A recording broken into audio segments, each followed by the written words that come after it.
정보화 시대의 새로운 선교 전략으로서의 IT 선교에 대한 시리즈 강의를 맡고 있는 한동대학교 교수이면서 IT 변혁 연대 대표로 사역하고 있는 김기석 교수입니다. 오늘은 그 네 번째 시간으로서 IT 선교의 시대적 배경이라고 말할 수 있는 정보화 사회의 특성과 그 특성이 또 프론티어 선교와 어떻게 연관되는지에 대한 두 번째 시간을 갖도록 하겠습니다. 정보화 시대의 주요 특성들이 여러 가지가 있는데요. 그런 요소 하나하나가 우리가 선교할 때, 특별히 프론티어 선교할 때 어떻게 연관되는지에 대해서 대략 한 14가지 정도의 그 특성들을 살펴보고 또 그것이 어떻게 선교적으로 연결되는지를 살펴보겠습니다. 그 중에 첫 번째는 이 정보화 시대는 모든 세대, 모든 국가, 또 모든 전공에 영향을 미치는 그런 변화라는 것입니다. 그 엘빈 토플러가 말하기를 제3의 물결이라고 표현을 했습니다. 그 제3의 물결이라는 말 속에 내포되어 있는 뜻은 이 변화가 어떤 일부 국가나 또 일부 전공에 영향을 미치는 것이 아니라 이 인류에 전체적으로 영향을 미치는 큰 물결이다라는 의미에서 제3의 물결이라고 표현을 했습니다. 제1의 물결은 농업혁명이고 또 제2의 물결은 산업혁명이고 제3의 물결은 정보화의 혁명인데 이 세 가지 물결이 인류의 변화를 크게 영향을 미친 그런 변화라고 말할 수 있습니다. 따라서 이 변화가 모든 어느 국가에도 다 연결이 되기 때문에 우리가 이제 말하는 이 IT 선교라는 것이 이제 그 어느 종족을 섬기러 어느 국가로 가는 어떤 선교사님에게도 이게 다 굉장히 좀 필요한 선교 전략이라고 볼 수 있는 것이 지금 말씀드린 것처럼 모든 국가에 영향을 미치기 때문입니다. 모든 세대에 영향을 미칩니다. 우리가 보통 이제 선교사님들께서 사역을 준비하실 때 이렇게 타겟팅을 합니다. 나는 대학생들을 타겟으로 사역하겠다. 나는 어린아이를 타겟으로 사역하겠다. 또 나는 직장인들을 대상으로 사역하겠다. 등등 이제 그 어떤 세대의 어린아이 세대부터 또 이제 노인 세대까지 이렇게 어떤 그 타겟팅을 하게 되는데요.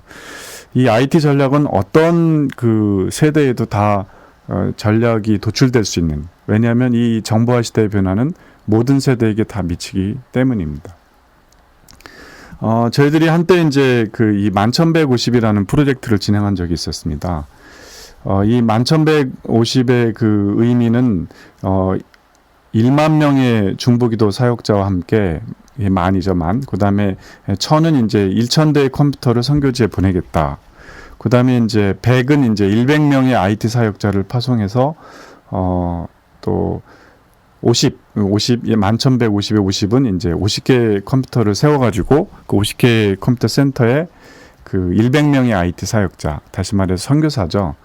파송해서 이제 사역을 하겠다. 이런 어떤 것을 이제 프로젝트의 이름으로 이렇게 내걸고 이 1150이라는 그런 프로젝트를 진행한 적이 있었습니다. 이 프로젝트를 이제 사람들한테 홍보하기 위해서 저희들이 이제 어떤 선교 대회 부스를 마련해 가지고 이제 이 1150이라는 프로젝트를 홍보하면서 사람들에게 이제 이 1150의 뜻이 무엇인지 알아맞추는 사람들에게는 뿌셔뿌셔 화자를 주겠다. 이렇게 이제 공지를 했고요. 그 다음에 이제 이 1150의 의미를 이제 이렇게 다 여러 군데 이렇게 흩어서 붙인 다음에 이제 사람들이 그걸 보고 외워가지고 우리한테 와서 우리가 이제 그러면 이제 그분이 10,000명의 중보기도 사역자와 함께 이런 식으로 이렇게 4번 말해가지고 다 알아맞추면 이제 뿌셔뿌셔 과자를 하나 드리고 이랬던 이벤트, 말하자면 이제 홍보를 위한 이벤트를 했던 적이 있었습니다. 근데 이제 마지막 날에 어떤 이렇게 한눈에 봐도 이렇게 좀 컴맹처럼 생기신 어떤 아주머니께서 오시더니 내가 이 1150이 무슨 뜻인지 알고 있다. 이렇게 그러세요. 이제 말씀하십시오. 그래서 이제 저희들이 이렇게 이제 운을 띄웠죠. 이렇게 얘기를 하니까 그분이 그냥 그러시는 거예요. 처음부터 틀렸습니다. 그렇죠? 저희들이 그러니까 천하에 그러시는 것입니다. 틀리긴 틀렸는데 뭐가 좀 느낌이 이상합니다. 그래서 100 그랬더니 그분께서 백성들아 이렇게 얘기를 하시는 겁니다. 50은 무엇이겠습니까? 50 그러니까 그분이 또 오십시오 이렇게 말씀을 하십니다. 처음에는 틀렸다고 그랬는데 그분이 말씀하십니다. 이거는 성경적인 것입니다. 만 천하의 백성들아 오십시오. 뭐 이렇게 말씀하셔가지고. 근데 가만히 생각을 해보니까 그분의 그 말씀이 굉장히 이렇게 우리한테 시사하는 바가 큰 그런 거죠. 왜냐하면 정보화 시대의 이 IT 선교 또는 뭐 말하자면 예를 들면 컴퓨터 센터를 세워서 우리가 도와줘야 될 사람은 만천하의 백성들이란 뜻입니다. 이게 정보화 시대의 특성과 연관되는 굉장히 중요한 어떤 고리라고 말할 수 있습니다. 아까도 말씀드렸지만 이 정보화 시대의 IT 선교는 어떤 세대, 어떤 국가, 어느 종족, 어느 그 전공에도 다 이 선교 전략을 도출할 수 있는 아주 중요한 어떤 그런 선교 전략이라고 말할 수 있는 게 이제 이 정보화 시대의 특성이라고 말할 수 있죠. 한동대학교에서 이제 이 전문인 선교사가 선교 연구소가 있는데요. 이 한동대학교 전문인 선교 연구소에 그래서 한번 이제 그 포럼을 개최한 적이 있었고요. 그때 이제 치과의료 선교사님이 한번 오셔서 이 강의를 쭉 하신 적이 있었습니다. 이제 그분께서 이제 여러 가지 그 치과 의료 선교사로서 의료라고 하는 전문 선교사로서 이제 여러 가지 사역의 경험을 나누는 걸 듣고 제가 이제 그 선교사님한테 한번 이렇게 제안을 이렇게 드렸던 적이 있었습니다. 선교사님 우리가 논문 하나 좀 같이 썼으면 좋겠습니다. 어떤 논문이요? 그래가지고 예, 제가 IT 선교를 하고 있는데 IT 선교하고 그 의료 선교를 좀 비교 고찰하는 그런 논문을 한번 썼으면 좋겠습니다. 그랬더니 그분이 굉장히 이렇게 흥분해하시면서 굉장히 좋은 주제라고 말씀하시면서 그분의 경험을 얘기를 하시더라고요. 그분은 이제 중앙아시아 어떤 나라의 치과 의료를 가지고 이제 들어가서 사역하시는 분이셨습니다. 그분이 말씀하시기를 자기에게 오는 사람은 두 종류의 사람이 온대요. 하나는 치과 의료 선교사니까 이빨을 고치려고 하는 사람이 오고요. 환자들. 그다음에 두 번째 사람은 치과 의사인데 현재인 치과 의사인데 치과 기술을 좀 더 배우려고 오는 사람. 이 두 종류의 사람이 이렇게 온다는 것이었습니다. 근데 자기 그 병원 근처에 어떤 선교사님이 이제 컴퓨터 교육센터를 이렇게 세워가지고 사역을 하시는데 그거를 이렇게 거기를 보고 이제 충격을 받았다고 말씀을 하십니다. 어떤 내용이냐면 그곳에는 온갖 종류의 사람들이 다 가더라는 겁니다. 뭐 이빨 아픈 사람도 가고 안 아픈 사람도 가고 또 말하자면 뭐 나이 든 사람도 가고 나이 아주 어린 사람도 가고 아주머니도 가고 아저씨도 가고 학생들도 가고 청소년들도 가고 또 여러 종족도 어느 종족도 가리지 않고 그곳에 가서 뭔가를 배우려고 하더라 이런 얘기를 이렇게 하셨습니다. 저는 이런 어떤 요소들이 바로 이 정보화 시대에 우리가 이렇게 주목해야 될 IT 선교를 주목해야 될 이슈 뭐냐면 이 정보화의 흐름은 어느 나라, 어느 민족, 어느 세대, 어느 전공에도 다 영향을 미치는 그런 것입니다. 이게 이제 첫 번째 특성이었습니다.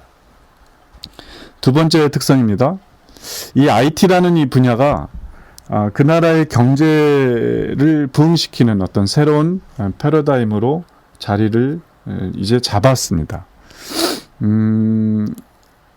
일본이 제2의 물결 공업화 시대에 아주 큰 그 경제 성장을 이루고 세계의 뭐 랭킹 2위, 3위에 해당되는 그런 경제 강국을 이뤘지만 이 제3의 물결 패러다임에 잘 적응하지 못해서 요즘은 많이 이렇게 좀 곤란을 겪고 있는 모습을 봅니다.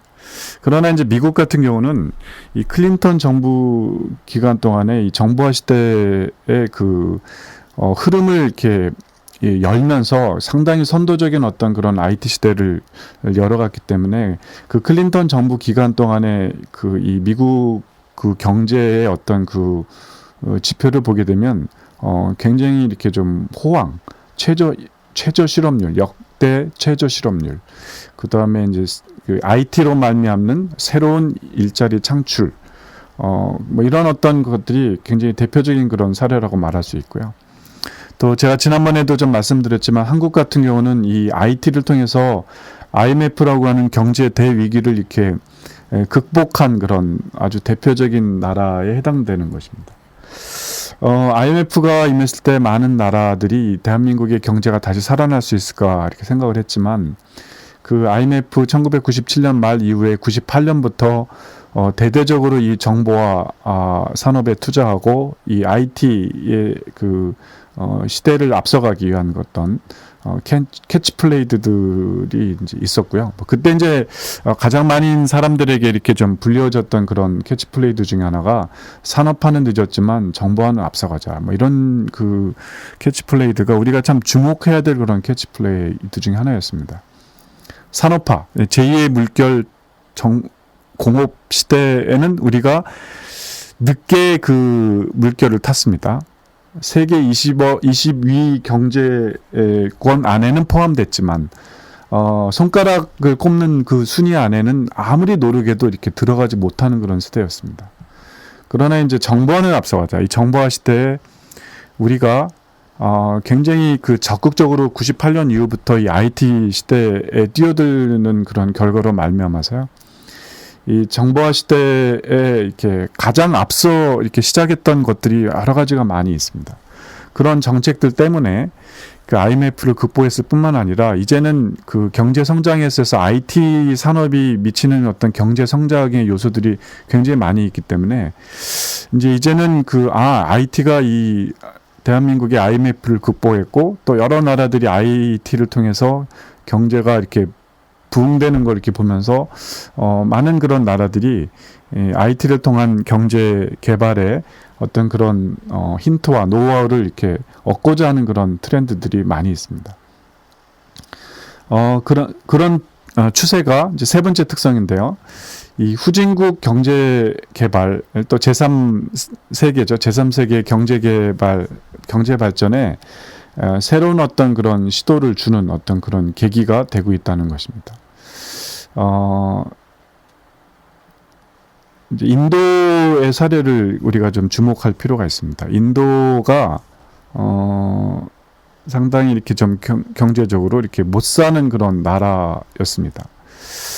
그러나 1990년대 말, 그 다음에 이제 2000년 초에 이 이제 미국의 실리콘밸리의 그 경제의 어떤 그런 그 부침이 있었습니다. 근데 이제 실리콘밸리가 경제가 이렇게 막 성장할 때는 미국 안에 있는 그런 인력들을 막 포용해 가지고요. 특히 이제 그 인력들을 포용해서 경제를 막 일으켰는데 문제는 이제 이 IT 산업의 인력이 부족하니까 대거 이제 그 인도 출신의 그 아주 고급 브레인들을 이렇게 실리콘밸리에 많이 이렇게 흡수를 했었죠.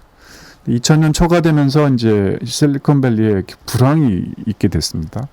그러니까 이제 많은 그 IT 쪽의 전문 인력 중에 이제 인도 출신 인력들이 이제 인도를 이렇게 되돌아간 그런 사례들이 많이 있었습니다. 근데 이제 그게 어떤 면에서는 이제 인도에 굉장히 좋은 기회가 돼가지고요. 이 실리콘밸리에서 일했던 그런 인도의 그 인력들이 인도에 되돌아가서 그 실리콘밸리의 많은 일거리들을 받아서 이제 인도 사람들을 통해서 이렇게 일하는 그런 아웃소싱 산업이 이제 인도에 이렇게 정착이 되기 시작을 했습니다. 근데 이 그 순환이 굉장히 이렇게 좀 긍정적인 순환으로 이렇게 이루어지면서 인도의 많은 곳에 IT 클러스터들이 개발이 되고 그 IT 클러스터들이 또 미국뿐만 아니라 유럽 등 많은 그 나라의 그 IT 관련된 일을 이렇게 맡아서 이제 그 일을 하게 된 그런 사례들이 많이 나타나기 시작을 했고요.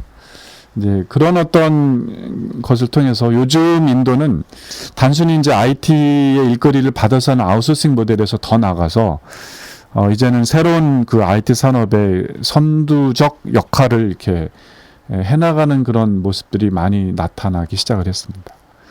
이 IT는 인도의 경제의 발전에 아주 중요한 어떤 그런 포인트, 지렛대가 되고 있습니다. 그렇습니다. IT를 통해서 후진국의 어떤 경제 발전이 이제 여러 군데 모습들이 나타나고 있고요. 물론 이제 우리나라도 IMF라는 것을 극복했던 그런 사례가 굉장히 중요한 어떤 포인트가 되고요. 물론 우리가 더 많이 이제 연구해야 될 부분들이 있습니다. 과연 그 후진국 경제 개발에서 특별히 아주 가난한 그 지역에서 이 IT가 아주 가난한 도시나 마을, 뭐 어떤 산업이 별로 이렇게 이루어져 있지 않은, 뭐 예를 들면 뭐 농업만 이렇게 있는 그런 어떤 곳에서도 이 IT가 그 나라, 그 마을이나 또는 그 소도시의 경제를 일으키는 어떤 지렛대 역할을 할 수 있을까에 대해서는 이제 아직은 그렇게 충분한 사례가 없지만, 사실 이제 우리가 이런 부분들에 대해서 계속 지속적으로 노력하고 또 새로운 시도를 이렇게 해야 될 그런 어떤 시간이지 않을까 이런 생각이 듭니다. 그래서 왜냐하면 예를 들면 아프리카의 아주 가난한 지역에서도 청년들이 다 휴대폰, 물론 아직 3G는 아닐지라도 휴대폰을 많이 갖고 있거든요. 그 상황에서 할 수 있는 IT 비즈니스가 저는 있다고 생각을 합니다. 그렇기 때문에 그들의 어떤 경제 부흥, 또 이제 가난함에서 벗어나기 위한 지렛대 역할을 할 수 있는 IT에 대한 사례에 대해서 더 많이 연구를 해야 되겠지만, 어쨌든 국가적인 차원에서의 IT가 상당히 많은 그런 기회들을 이렇게 일으키고 있는 것이 사실입니다. 자, 네 번째입니다. 이 정보화 시대가 되면서 새로운 직업들이 이제 많이 이렇게 나타나고 있다는 사실입니다. IT를 통한 새로운 직업의 기회가 급등하고 있습니다. 새로운 시대 이 IT가 되면서 상상할 수 있는 그런 생각이 드는 그런 뭐 저런 것도 직업이 되는구나, 뭐 이런 경우들을 뭐 많이 이렇게 볼 수 있지 않습니까?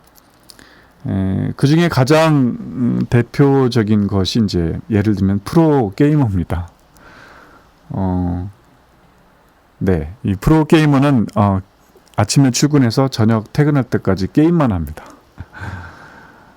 근데 그 사람이 받는 월급은 컴퓨터 공학 박사인 제가 받는 월급보다 훨씬 많습니다. 이 굉장히 비극 아니겠습니까? 여러분들 어떻게 생각하십니까? 예, 그런 새로운 직업들이 많이 나타나고 있다. 최근에 어떤 신문에서 본 건데, 청소년기에 게임만 미쳐서 했던 어떤 사람이 있었는데, 그 사람이 이제 카이스트의 게임공학과에 들어가서 석박사를 따고 한국에서 박사를 땄는데 미국의 어떤 대학의 교수로 가게 된 사례가 이제 나온 적이 있습니다.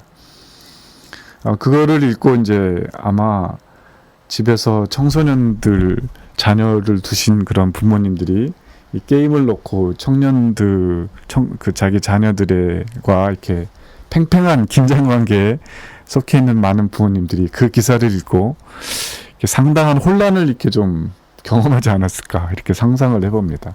그렇지 않습니까? 네. 뭐 좀 이 시간에는 뭐 게임이 어떻다 뭐 이걸 얘기하는 시간은 아니고요. 제가 말씀드리는 포인트는 이 IT가 되면서 새로운 직업들이 많이 나오고 있고요. 이 여기서 말하는 새로운 직업은 그 예전과는 달리 자본이 적게 들어가고요. 지식과 창의력과 노력만 있으면 소규모의 사람이 또는 개인이 얼마든지 시도할 수 있는 어떤 분야라는 거예요. 따라서 우리가 선교지로 이렇게 선교로 섬기려고 하는 그 후진국의 젊은이들도 그들에게 희망을 줄 수 있는 야 너희들도 얼마든지 한번 해볼 수 있고 도전할 수 있어, 이렇게 새로운 희망을 줄 수 있는 어떤 그런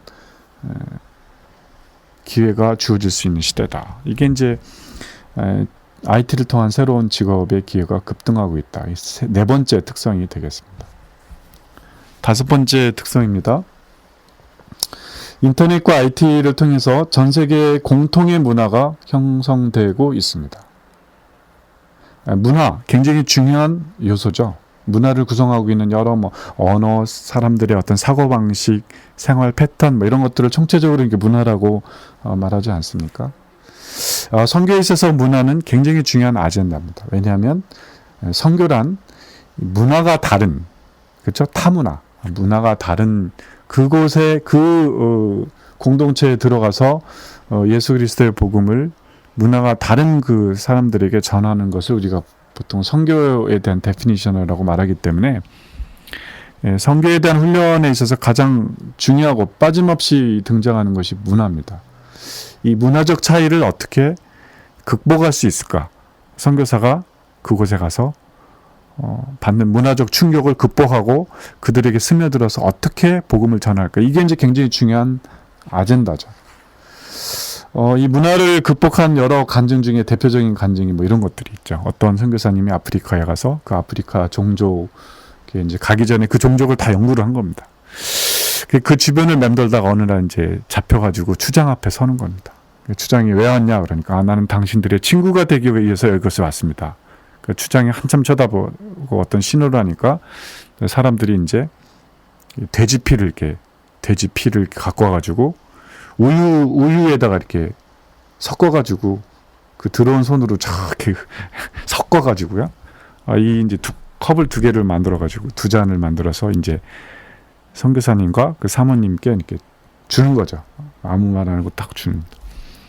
그 선교사님은 그거를 딱 받자마자 꿀꺽꿀꺽 마신 다음에 그들을 향하여 활짝 웃었더니 그들이 나의 친구가 되었다. 이게 이제 굉장히 대표적인 문화를 극복한 사례죠. 이 선교사님 알고 있었습니다. 그 부족은 외부에서 오는 손님들에게 그런 식으로 돼지피에 우유를 섞어서 주고 그거를 먹으면 친구가 되는 어떤 문화적 풍습이 있었던 것입니다. 그거를 미리 알고 있었기 때문에 이 선교사님은 그런 것을 먹고 이제 웃을 수 있었던 거죠. 문화적 어떤 갭을 어떻게 극복하느냐 굉장히 중요한 아젠다죠. 여전히 중요하지만 그러나 한 가지 주목할 거는 이 IT가 그 문화가 정말 다른 그 사람들과 우리 사이에 어떤 그런 문화적 갭을 굉장히 이렇게 축소시키는 어떤 역할을 하고 있는 것이 아닌가 저는 그렇게 보고 있습니다. IT의 사용 인터페이스, 유저 인터페이스죠. 뭐 윈도우라든지 뭐 그 유저 인터페이스, IT를 사용하는 방법, 사용하는 어떤 모습, 또 컴퓨터 클래스에서 배우는 그런 어떤 그 프로그램들 뭐 어느 나라든 거의 비슷합니다. 따라서 그들의 문화와 우리들의 문화가 상당히 적어도 컴퓨터 교실 안에서는 문화적인 그런 갭이 굉장히 이렇게 축소되어 있는 것을 보게 됩니다.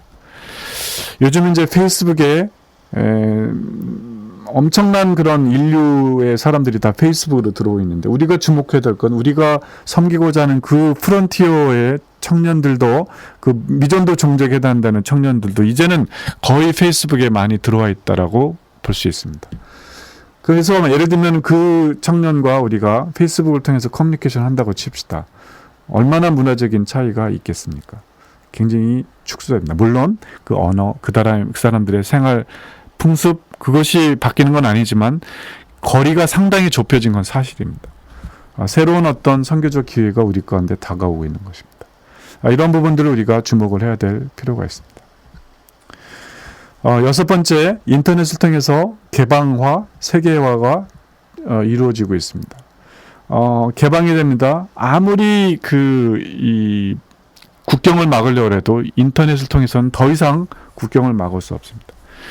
불과 제 기억에 한 10년 전만 해도 중국이요, 이메일과 뭐 이런 어떤 인터넷을 또 이렇게 꽤 많이 막았던 그런 사례가 있습니다. 이제 중국에서 그렇게 하지 못합니다. 물론 아직도 중국이 페이스북을 막고 있습니다. 언제까지 막을 수 있을지 모르겠습니다. 베트남도 페이스북을 막았는데 요즘은 다 열렸습니다. 결국은 열릴 수밖에 없습니다. 시간 문제입니다. 그리고 열린 개방화로 말미암아 급격한 세계화가 이루어지고 있고요. 이 급격한 세계화는 곧 우리의 이 복음이 그들에게 전파되는 장애가 급격히 줄어들고 있다는 것을 의미하는 거죠.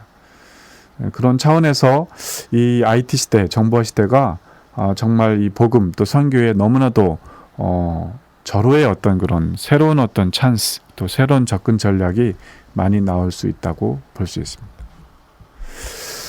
네, 오늘 이제 이 IT 선교에 대한 네 번째 시리즈를 이제 마무리하겠는데요. 오늘 쭉 살펴봤던 것은 이제 여섯 가지 정보화 시대의 특징에 대해서 살펴봤고요.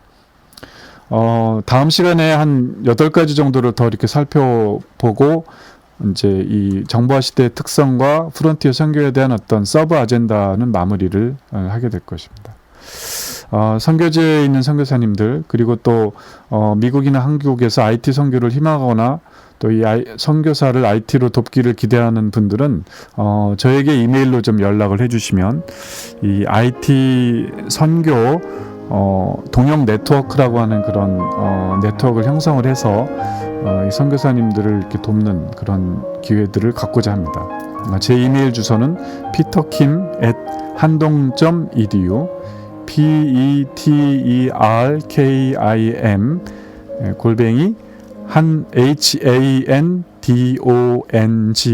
handong.edu peterkim@handong.edu로 연락을 주시면 이 IT 선교 동역 네트워크 안에 넣어드리고 또 여러 가지 사역들을 공유하도록 하겠습니다.